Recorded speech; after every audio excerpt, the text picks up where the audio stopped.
Les Nord-Coréens n'ont aucune raison de se battre et de perdre leur vie pour Poutine. Le 16 décembre 2024, Volodymyr Zelensky, le président de l'Ukraine, l'a dit sur X, anciennement Twitter. Or, dans l'oblast de Koursk, les Nord-Coréens qui défendaient la Russie et le président Vladimir Poutine semblent disparaître comme des mouches. Il y a d'autres explications à cela, mais pas celles que Zelensky mentionnait. Non, elles sont bien plus réelles et bien plus destructrices. Les militaires nord-coréens sont mal préparés en raison d'un entraînement inadéquat. Chaque erreur qu'ils commettent sur le champ de bataille démontre leur manque d'expérience. L'agitation est exacerbée par la barrière de la langue qui rend les instructions les plus simples peu claires, mais surtout, ces pertes énormes sont causées par des stratégies terriblement mauvaises qui sont si défectueuses qu'elles garantissent pratiquement l'échec.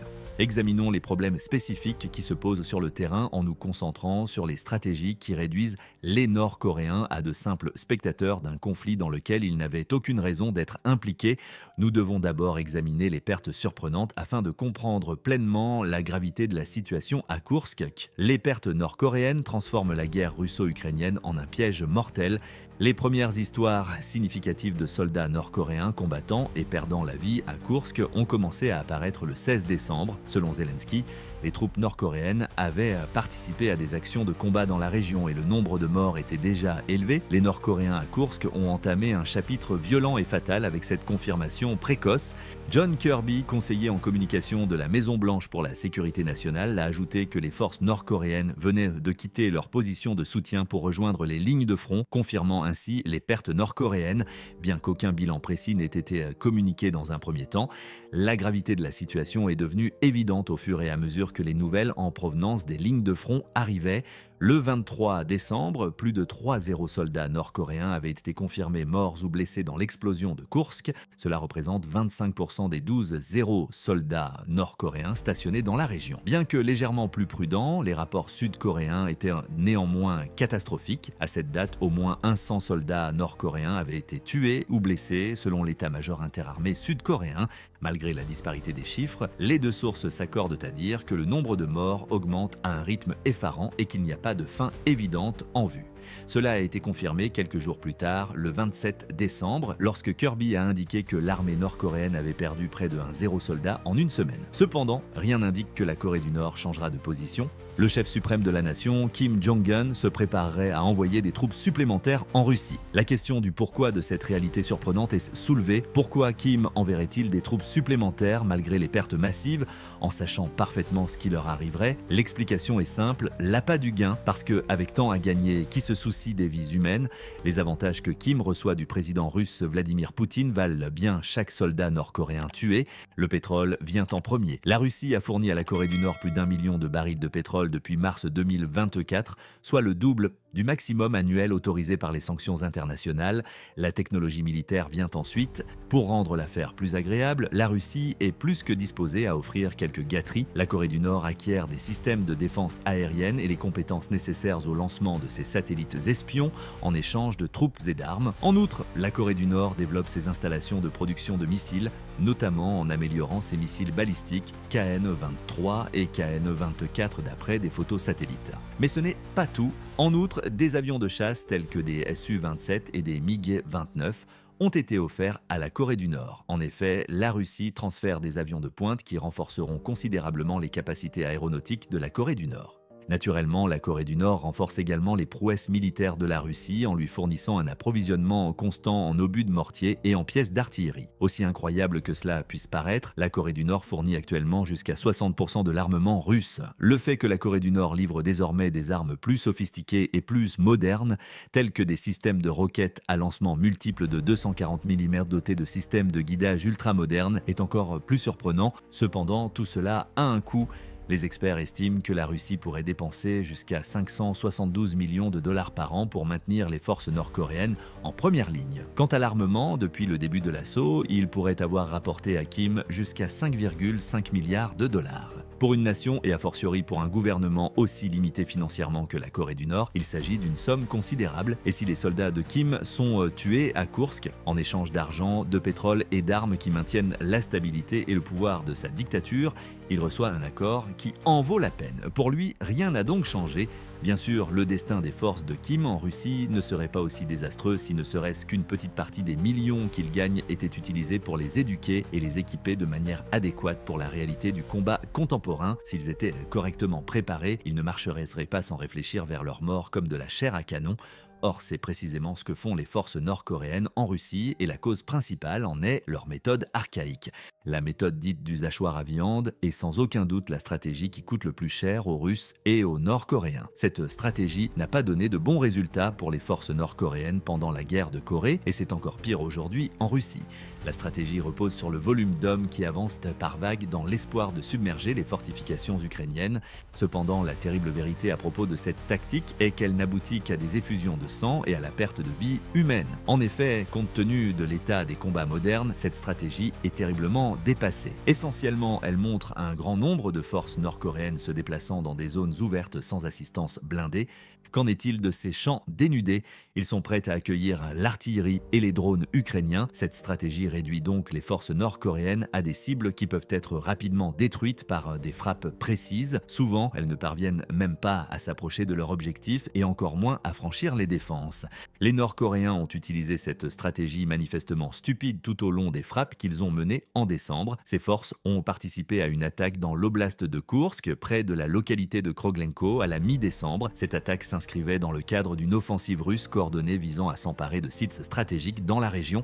L'objectif était de protéger les bois qui permettraient de progresser en direction de Malaya Loknaya, un village que les forces ukrainiennes avaient pris lors de leur incursion dans Koursk. Mais la stratégie du hachoir à viande a des résultats dévastateurs, comme l'histoire l'a maintes fois démontré. La première attaque, composée essentiellement d'infanterie nord-coréenne, a échoué car l'artillerie et les drones ukrainiens ont détruit les forces. Même si elles ont réussi à prendre le contrôle de la forêt, le nombre de morts a été effrayant, soulevant la question de savoir si le petit avantage territorial valait la peine d'un tel carnage. Après ces pertes considérables, les commandants russes se sont efforcés de recentrer l'attaque en conduisant les Nord-Coréens vers une autre partie du saillant de Kaworskuk. Cependant, les mêmes stratégies futiles ont été utilisées une fois de plus. Malgré le changement de cap, les forces nord-coréennes ont été dirigées vers les mêmes champs ouverts où les drones et l'artillerie ukrainiens ont à nouveau déchiqueté leurs hommes. Par conséquent, ces attaques se sont également soldées par des massacres, malgré de brefs gains territoriaux, et les forces nord-coréennes n'ont une fois de plus pas réussi à remporter de victoires stratégiques à long terme. Naturellement, les militaires russes ne sont pas étrangers à cette stratégie. Historiquement, Poutine s'est appuyé sur le déploiement de soldats dans de vastes zones sans soutien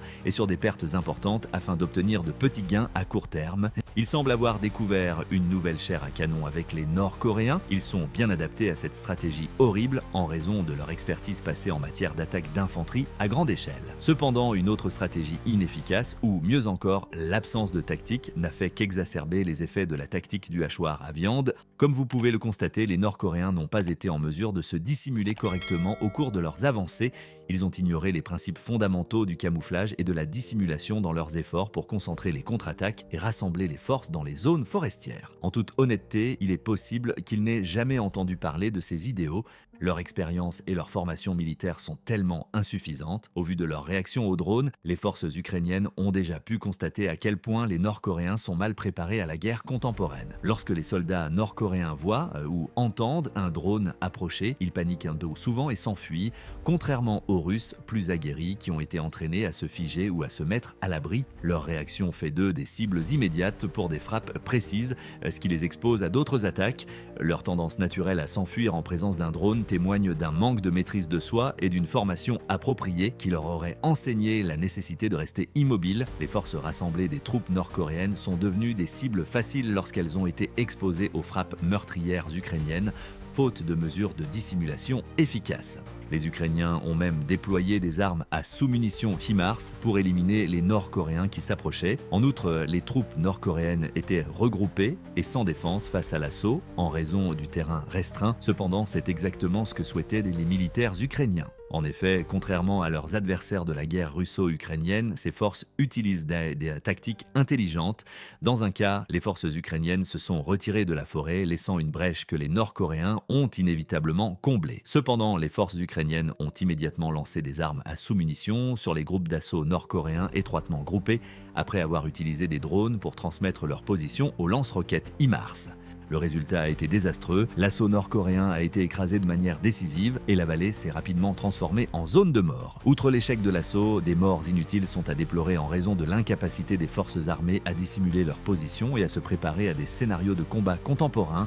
Une stratégie militaire de base aurait pu éviter la vulnérabilité des troupes nord-coréennes due à un manque de discipline tactique et à une mauvaise prise de décision. Les Nord-Coréens ont essayé une autre stratégie stupide après avoir réalisé que des nuées d'hommes étaient tués par les frappes de précision ukrainiennes. Ils ont commencé à utiliser leurs propres troupes comme des proies humaines.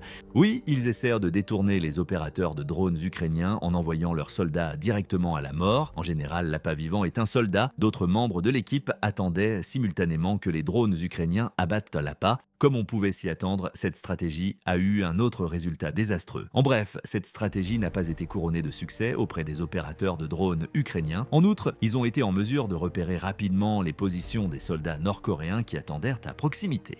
Leurs efforts insensés ont connu une fin soudaine et terrible lorsqu'ils ont été pris pour cible par des attaques de précision et que les survivants ont été poursuivis par d'autres drones. L'utilisation d'appâts humains s'est finalement révélée être une entreprise coûteuse et inutile. Des pertes massives et des attaques infructueuses ont été les seuls résultats des tentatives de la Corée du Nord de sacrifier des soldats pour détourner les drones. De plus, les soldats nord-coréens ont complètement ignoré leurs blessés. Comme si cela ne suffisait pas, pour ne rien arranger, il ne semble pas s'agir de la conséquence d'une planification négligente ou d'un simple oubli. Il s'agit plutôt d'une attitude tactique profondément ancrée qui trouve ses racines dans des procédures militaires désuètes. Ce comportement troublant a été mis en lumière à plusieurs reprises dans des rapports des forces ukrainiennes sur le terrain. Selon un récit terrifiant, 2 soldats nord-coréens ont été tués lors d'une attaque de drone en vue subjective, FPV, qui a touché un groupe de 3 personnes. Le 3e soldat ne s'est pas empressé d'aider ou d'appeler à l'aide alors qu'il y avait des signes évidents de vie. Au contraire, il est resté là un moment à regarder les morts, puis à continuer à avancer comme si les décès n'étaient qu'un petit contretemps. Dans un autre cas, des soldats nord-coréens se trouvaient à quelques mètres de la détonation d'obus, mais ils ont continué à avancer sans réagir ni se rendre compte du danger qu'ils venaient de rencontrer. Ce mépris terrifiant pour la sécurité de leurs compagnons d'armes et d'eux-mêmes démontre non seulement la sauvagerie de leurs méthodes, mais aussi le profond manque de respect pour la vie humaine qui semble imprégner la culture militaire nord-coréenne. La Corée du Nord n'est toutefois pas la seule dans ce cas. Des tactiques similaires utilisées par les militaires russes, qui ont également été critiqués pour leur mépris des blessés, se reflètent dans la stratégie de la Corée du Nord. C'est grâce à cette stratégie que les forces nord-coréennes ont pu progresser de manière significative à Kursk. Sous l'influence de la guerre électronique contre les drones ukrainiens et de l'appui-feu substantiel des soldats russes, les groupes d'assaut nord-coréens ont poursuivi leur progression malgré un nombre important de morts. L'infanterie nord-coréenne a continué à se battre tout en étant bombardée et touchée par des frappes de précision, mais elle n'était absolument pas consciente des pertes importantes qu'elle subissait. Yuri Butasov, un blogueur militaire ukrainien, affirme que tout au long de ces attaques, aucune évacuation des morts ou des blessés n'a été effectuée, ce qui souligne encore la barbarie de leur tactique. Le fait que les images du champ de bataille montrent souvent des piles de corps nord-coréens laissés par leurs compagnons d'armes à l'endroit exact où ils sont tombés n'est pas surprenant dans ces circonstances. Le régime traite ses soldats comme des objets jetables. C'est une chose, mais c'en est une autre lorsque vos propres compagnons d'armes n'essaient même pas de vous aider et vous laisse périr seul sur le champ de bataille. Ce mépris impitoyable pour les blessés témoigne d'un effondrement du sens de la fraternité et de la camaraderie qui unit normalement un groupe de combat ainsi que de la politique militaire nord-coréenne. En fin de compte, cette stratégie, ainsi que toutes les autres stratégies utilisées par les Nord-Coréens à Kursk, n'a pas donné les résultats escomptés. Leur seule réussite a été de laisser dans leur sillage un chemin d'agonie et de mort. Toutefois, étant donné que pratiquement tout joue contre ces troupes en Russie, le nombre considérable de morts ne peut être attribué uniquement aux tactiques militaires nord-coréennes de qualité médiocre, comme l'indique le début du film. L'entraînement de base que les soldats nord-coréens ont reçu avant d'être envoyés au combat est le premier problème évident. Par manque de temps et d'argent, ces forces n'ont reçu que l'entraînement le plus élémentaire à la guerre moderne. Et vous vous demandez qui était responsable de leur formation. Les brigades de Marines et les forces aéroportées russes étaient des unités qui avaient subi des mois de pertes sévères et de multiples attaques infructueuses. Pour ne rien arranger, les Nord-Coréens ont dû apprendre auprès de guerriers qui avaient eux-mêmes vécu l'enfer car nombre de leurs instructeurs expérimentés étaient soit morts, soit incapables de continuer. Il n'est donc pas surprenant que ces recrues n'aient pas été préparées aux subtilités du combat moderne. Pour ceux qui s'intéressent aux détails, il a été indiqué que la 810 brigade d'infanterie de marine a participé à l'entraînement des troupes nord-coréennes dans l'oblast de Koursk. Le moins que l'on puisse dire, c'est que cette brigade n'a pas vraiment la meilleure réputation. El Amol a été impliqué dans un scandale en 2023 lorsqu'il a été découvert que ses employés violaient de manière flagrante le droit international en utilisant délibérément des armes chimiques en Ukraine. Ils ne sont donc pas vraiment les enseignants idéaux pour les soldats en herbe, n'est-ce pas? Ce manque d'instructions appropriées ne s'est toutefois pas limité à la théorie. Sur le champ de bataille, nous l'avons constaté lorsque les soldats nord-coréens se sont allongés pour se reposer sous le feu de l'ennemi après avoir traversé de vastes champs de bataille. Oui, vous avez bien entendu, en pleine guerre, dans un champ ouvert, ils n'ont rien à craindre. Malheureusement, personne ne les avait préparés à l'usure intense qu'ils rencontreraient dans la guerre contemporaine. Il y a ensuite le problème de la barrière linguistique qui a rendu la coopération entre les forces nord-coréennes et russes encore plus chaotique. D'après les rapports de la ligne de front, il n'y avait pratiquement pas de communication entre les deux factions. Il y a également eu des cas de tirs amis, comme l'épisode tragique au cours duquel 8 soldats tchétchènes ont été tués lorsque les forces nord-coréennes ont ouvert le feu sur des véhicules de la brigade russe AKMEP. Il s'agit d'une erreur horrible, mais qui n'était pas totalement imprévue. En fin de compte, vous avez deux forces qui tentent de coopérer, mais qui ne parviennent pas à communiquer l'une avec l'autre. C'est une catastrophe imminente, sans parler des conditions météorologiques hivernales qui aggravent tous les problèmes. Il est difficile de se déplacer lorsqu'il y a de la neige et de la glace sur le sol. Cependant, les conditions météorologiques n'étaient pas le seul problème auquel les Nord-Coréens étaient confrontés. C'est leur manque total de planification et d'équipement. Ils n'étaient pas préparés au froid extrême et les forces ukrainiennes ont eu plus de facilité à les éliminer un par un car leur position était encore plus visible. En fin de compte, c'est évident. Les pertes élevées sont le résultat d'une combinaison de tactiques médiocres, d'un entraînement inadéquat, d'un manque d'équipement et d'une mauvaise coordination. Cette leçon a été durement acquise par les Nord-Coréens. Il s'agissait d'une catastrophe annoncée, c'est certain. Mais dans tout cela, où sont les Russes? Comment réagissent-ils à ces défaites catastrophiques de la Corée du Nord? Il est probable que Poutine répondrait par une question si vous lui posiez celle-ci. Qui sont les Nord-Coréens? En effet, les Russes font tout leur possible pour dissimuler l'existence de forces nord-coréennes à l'intérieur de leurs frontières. Et croyez-nous, ils ne lésinent pas sur les moyens. Zelensky a même révélé que pour dissimuler l'identité des soldats nord-coréens décédés, les forces russes ont mis le feu à leur visage. Les Nord-Coréens sont poignardés dans le dos dans le cadre d'une opération de camouflage. En outre, lors des entraînements sur le territoire russe, le Kremlin veille à ce qu'aucun visage nord-coréen ne soit visible. Ils essaieraient d'effacer les séquences vidéo montrant des soldats nord-coréens en action après avoir échoué. Il faut dissimuler les preuves si l'on ne peut pas dissimuler les troupes. En outre, Poutine a semblé extrêmement embarrassé par l'ensemble des circonstances. Lors de sa conférence de presse annuelle en ligne directe en décembre, le président russe s'est efforcé d'éviter d'évoquer les forces nord-coréennes, malgré les liens cordiaux qu'il entretient avec ce pays. En outre, cette conférence de presse a duré 4h30. La question de savoir si Poutine est gêné par l'utilisation de forces étrangères en général reste ouverte, ou bien se sent-il mal à l'aise face à l'ineptie des Nord-Coréens en particulier? N'hésitez pas à répondre à cette question dans l'espace réservé aux commentaires ci-dessous. En outre, réfléchissez à ceci pendant que vous le faites. Les tactiques ridicules des forces nord-coréennes qui ont subi un lavage de cerveau sont-elles la véritable raison de leur perte dévastatrice? Et combien de temps cette folie peut-elle durer? Nous sommes impatients de connaître votre avis sur la question.